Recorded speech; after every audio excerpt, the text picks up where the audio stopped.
Welcome to the Modern CPA Success Show, the podcast dedicated to helping accounting firms stay ahead of the curve. Our mission is to provide you with the latest and greatest insights on cutting-edge tools, innovative marketing strategies, virtual CFO services, and alternative billing methods. Join us as we change the way people think about accounting. All right, on this episode, Modern CPA Success Show, Adam and I are going to talk about service packages. Something if you take our course or something if you hear us talk about, we talk about these service packages. So I'm going to just jump right in. Adam, why would someone offering CAS services, CFO services have service packages, I suppose, as opposed to every single one that comes to me as a unicorn, I'm going to treat them differently? For that reason. You don't want everything to be a unicorn. Okay. So people are always like, they always need clarity around what am I going to deliver? How am I going to deliver it? Mm-hmm. It all comes back to your service packages. It has to start. If you want to understand your pricing, I need to know what your service packages are. If you want to understand how you're going to onboard a client, I need to know what your service package is. If you want to deliver, it goes back to your service package. And if you want to actually be able to sell a client on what you do and how you do it, the service package is almost like what the website used to be, right? Like websites were just kind of like the legitimizer. If you don't have a website, you're not a real company. Well, if you don't have a service package, do you do this kind of work? You want to give the presentation like, this is what I do all day long. They can still be customized. So don't make it feel like it's like this box that everybody's trapped into. But it goes back to the popcorn methodology, small, medium, large. You want to generally have like three options. Yeah. And as I think of, so you mentioned marketing, when you think of marketing, the small, medium, and large, aligning the small, what kind of client does that align to that you're trying to attract to that, right? Because it's not everybody. And if you're trying to think of a niche, the small package might be the smaller company. Think of our small package of transactional, less on the advising, the forecasting, the forward-looking things. For a very small organization with a one-person owner, that may be okay. Maybe they don't need a really broad kind of thing. But matching that up, if you go with a very large company, they're really diverse business and say, all we think you need is a small package, they just don't fit. So trying to sort of put yourself out there saying, hey, here's what we do. I think for the prospect looking at it, them also saying, oh, now I understand what this looks like versus let me just show you maybe a list of 30 things or say, do you need some kind of service? Give us a call and then we'll describe for you. Just doesn't work very well. Well, and also I think that, going back to small, medium, and large, like some people might go, well, but I just want to deliver this one thing. And it's like for us, our small, medium, and large is based on the access. Again, not services. Services are a la carte. They can all be customized. Bill pay, payroll, things that I'm going to do for you. Access, though, is you only need to talk to me monthly, small. You need to talk to me guaranteed time twice a month for us to hit these certain topics. And then guaranteed, and it's unlimited the whole way, right? But then the last one is like, we need to talk weekly. So think small, medium, and large. Now you could say annual, quarterly, monthly, it doesn't really matter. But you don't want to do is like go in and just have a option, slam it on them because they're going to be like, oh, I don't think I quite fit. By even just showing them how they can go down or up in a scale gives them comfort in where they're at. So you want to make sure that you're thinking about it and presenting a little bit of an option, and then you're guiding them to the right service package. Yeah. And maybe it was obvious to people who are listening in your answer, but I'll just say that access and the time to me is so important from a cost standpoint. If you say, why can't I offer the biggest package to every single person? It's too expensive and it's the amount of time we spend. So the access, the number of meetings that I'm in that I have to pay for or that I have to prepare for, that costs more money. So when I'm in fewer meetings, it just costs less. So there's the business side of that and then getting with the client for what things they need in that. I'm also curious when we deliver the service, how much better service packages are when you assign team members, right? We use the terms, hey, you're picking up this onboarding client and they're a controller client. Immediately, our team members understand what that looks like. And if you come to me and tell me that, and then the client or the prospect starts saying, and I want all these things in different package, I know them well enough to be able to say, okay, I can do that. Let's talk pricing for those kind of things, but I don't get to some of those scope creep things that I suppose if you price it and it was all unicorn, I'm in the back of my mind, I could say, well, maybe Adam did promise I would do A, B, and C. And so then suddenly I'm doing things I shouldn't. And the packages help us understand that part much No, better. 100%. Like I said, if you want to understand your pricing, put together packages first. Once you have your packages, then you Yeah. can make your differentiation on pricing. And then whenever it comes to those things, like you said, on the delivery side, Tom, for you with our clients, Mhm. you'll understand because they're in this package, what they're asking for is likely out of bounds and has been Yeah. explicitly said that in the SOW, because we have an SOW already pre-filled out with everything. They get the entire service, but it says not Yep. included, not included, not included, right? We're only Yes. putting the things that are included. So because they're in that package, I can now educate the team to say, and the client, because in onboarding, we revisit that package, Hmm. right? We So do. we say, Yes. this is the package you chose, this is the customizations. And then whenever we get into the onboarding process, we revisit that and just say, hey, just so we're clear, your responsibility, we're responsible for this. And then we talk through communication and stuff. And now everybody's set. So whenever they want that thing that's out of bounds, they're like, hey, I think I need to move up a package. You know what I mean? Like you don't have to Yep. have as, Yeah. and then because we have the pricing tools so dialed in to that package and what those are, you, Tom, not a salesperson, can just pull it back up and go, oh, if I add that, here you go. Yep. Yep. Um, and to your point with the statement of work, it's only been a few times, but I've had to pull it up with clients before where they're arguing they think something's included. And so you're saying, see where it says not included? I can add that for you, but we said in our agreement that we weren't doing these things for you. Usually it doesn't get to that, but it can be useful. Yeah, especially now that we've So kind of refined our onboarding process to make sure that that is a restated thing. You know, sometimes it's years later or something, or a new person's in and they're asking for these million things, and you're just like, yeah, that the owner chose this package, not that package. We can talk about it, we can do it, but this is how much extra it would be. yeah, Elevate your firm with a virtual CFO playbook, how to land $60,000 per year clients and provide a killer client experience. This comprehensive online series of modules provides you with the essential tools to create and deliver scalable VCFO services.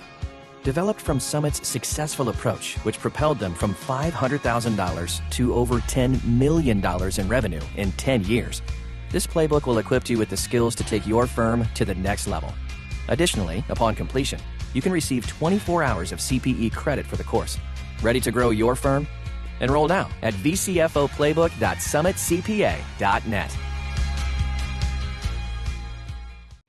so since we're both CPAs, we're completely qualified to analyze people's psychology. So why don't people?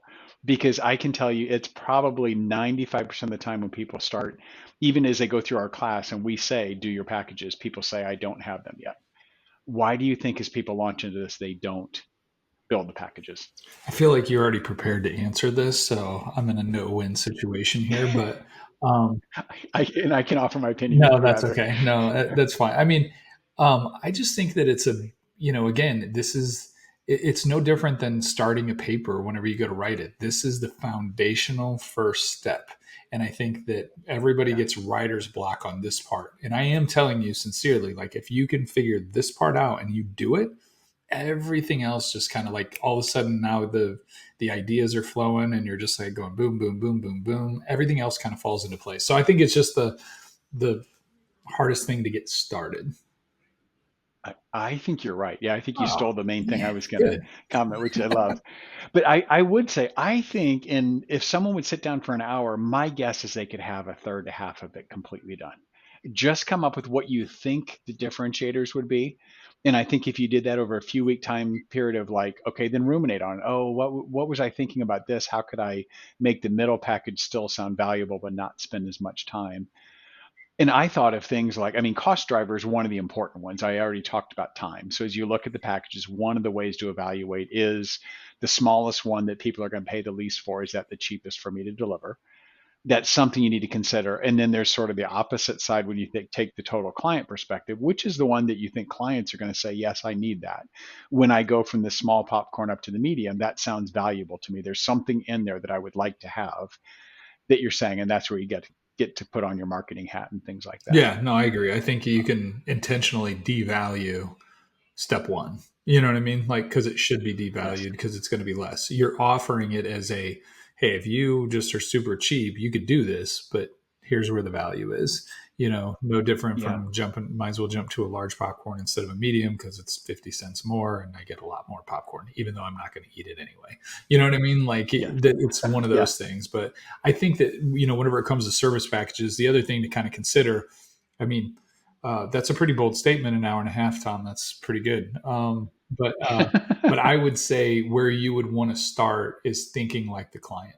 What does the client want from me? And just make, just like back in elementary school, whenever you started to write, what did they always tell you to do? The first thing to do is brainstorm, right?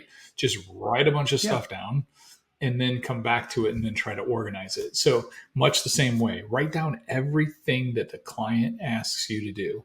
And then you can come back and you can pair things up and be like, oh, that's actually the same thing as this. And, think about how to make it a compound sentence, basically like adding those two things together, find those kind things, and then you can kind of organize them and put them in place. But I think starting with what the client is always asking from you is really important. I think so too. Part of that initial hour and a half might be looking at other firms' packages and get an idea what those look like. We have ours on our website. I would say that someone probably doesn't want to steal them directly from us because those might be the things you're not good at doing and don't want to do, but it can certainly give you an idea of those kind of things. I just suggested this to a client an hour ago who's in onboarding. And one of my observations going through onboarding is you have 11 clients and you only make money on 4 of them. By your own numbers, you're losing money on all your small clients. You need to have these service packages. And one of the pushbacks was I might lose clients, and they might, but what I said is it doesn't mean you can't define a package and offer that to your prospects. It doesn't mean day one you turn to all your clients and say, I'm going to, what looks like cut all your service in half. You could transition them to that or leave them alone if you want to. And your outward facing new clients could be, this is what I'm adopting for new people going forward. And then I'll deal with the old clients maybe a year after that to do that. What do you think of that approach if I'm going to suddenly put those in, but I'm already offering some service? We still service a couple of our very first CFO clients that we did for nothing. And they still don't pay hardly anything. And it's fine. I mean, don't get me wrong. The work's light. We have good relationships, so it's easy. But at the same time, I'm a big fan of go forward, look at everything prospectively.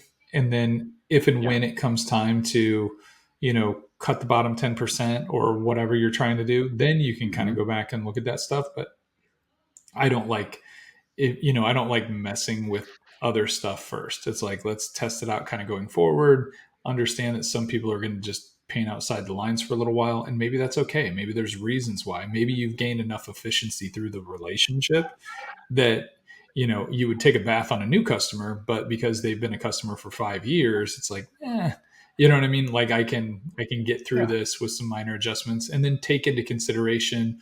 It also gives you kind of like a bogey for like whenever you're doing price increases and stuff, like maybe you're not all trying to get it all at once, but you can chunk away at it towards a target at that point so that you kind of know I need to get them into this. And it could be an opportunity that if they're not taking advantage of the large or the medium, or they're in the medium, but they're paying the low, like maybe there's an opportunity there to represent the packages and make sure they understand what could be happening in the large. And I have had those situations where I've fundamentally underpriced somebody, and then by raising them into a different package, I've been able to kind of make up, not all, but most of the ground between the two.